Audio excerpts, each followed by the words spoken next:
Let's hear it again from Ian. I know it started raining, but I kind of like it.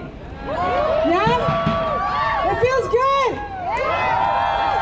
Are we scared of this rain? Are we scared of this rain? Are we gonna go home? No! We're gonna be here. And this for as long as we need to be here, because this marks again 300 days of genocide. It would be a shame not to be here. It would be a shame on us. We have to do what we have to do for our people in Gaza. So our next speaker, please give it up for Noor from the Palestinian Feminist Collective.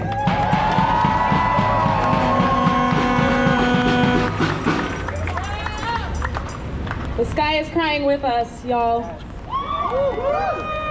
300 days of genocide.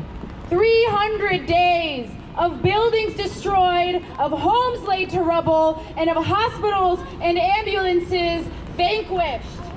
300 days of sacred spaces and heritage sites excavated from history, and of knowledge centers reduced to graveyards.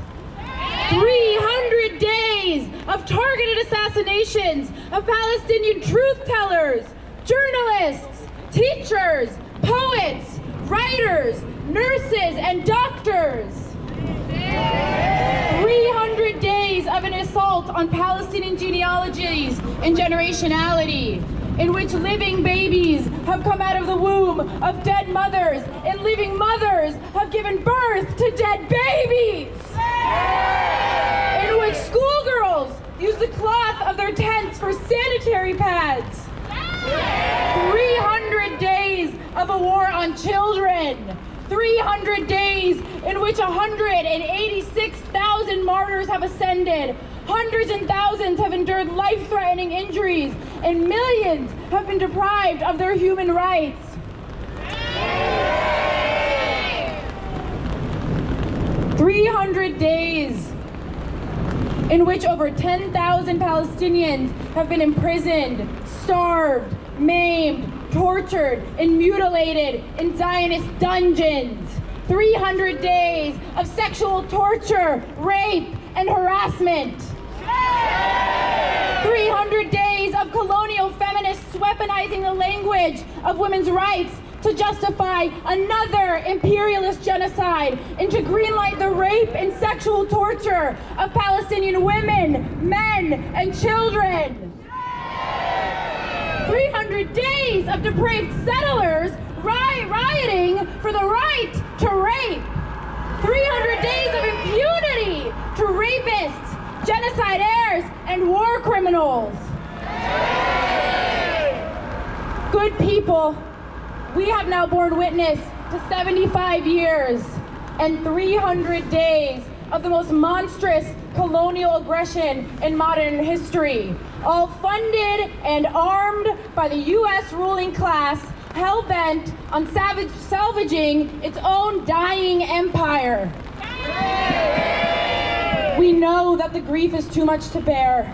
We know that the sorrow is asphyxiating, and that the anguish of waiting for an impending ceasefire is debilitating, especially as we witness the Zionist cowards assassinate resistance leaders across the region to mask their own defeat in Gaza. Today, we in the Palestinian Feminist Collective mourn and honor the martyrs, reaffirm our commitment to fighting for all the prisoners, for the liberation of all of Palestine, the return of all its children in exile, and against the U.S. Zionist death cult's destruction of our broader region. We source our power from the steadfast people in Gaza and across Palestine, especially Palestinian women who continue to teach and practice life in the most unlivable conditions. And last but not least, we pledge our devotion to the cultivation of a true feminist movement here on Turtle Island, a movement that militantly rejects colonialism, imperialism, racism, and Zionism.